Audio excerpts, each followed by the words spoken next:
एक बड़ा व्यापारी नदी में स्नान करने गया। उस दिन वहां काफी भीड़ थी। व्यापारी की नजर नदी में डूबते हुए एक व्यक्ति पर पड़ी। वह तुरंत नदी में कूद गया। व्यक्ति को बाहर निकालने पर देखा कि वह उनका अकाउंटेंट था। कुछ देर बाद अकाउंटेंट को होश आया। व्यापारी ने उससे इस हालत में पहुंचने का कारण पूछा।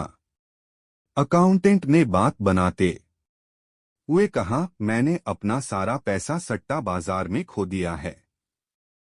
लोगों का काफी उधार है मुझ पर। उन्हीं लोगों के डर से मैंने यह कदम उठाया है।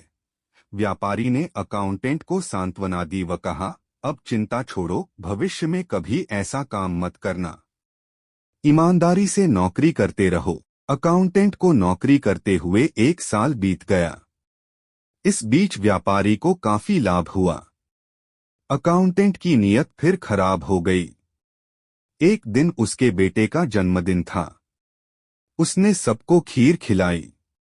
व्यापारी के लिए भी 1 कटोरा खीर लेकर वह उनके घर पहुंचा।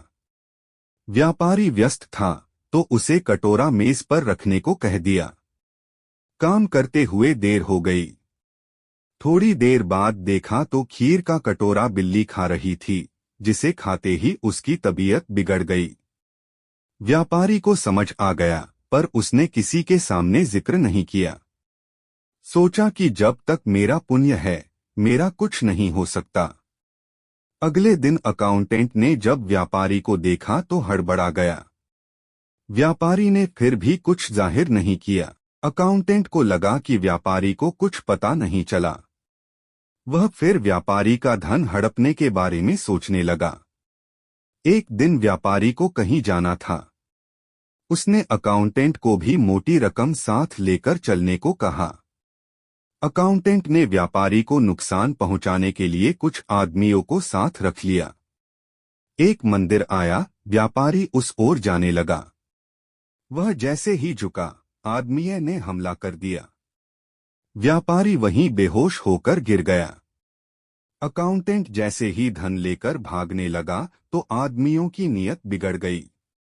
उन्होंने धन छीनकर उसे नदी में धकेल दिया। व्यापारी को होश आया तो सामने अकाउंटेंट को डूबते हुए देखा।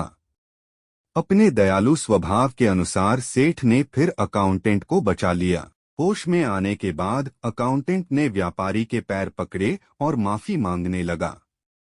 व्यापारी ने उसे मन ही मन माफी दी और इतना ही कहा, जब तक किसी के पुण्य की जड़ें हरी हैं, तब तक कोई कुछ नहीं बिगाड़ सकता।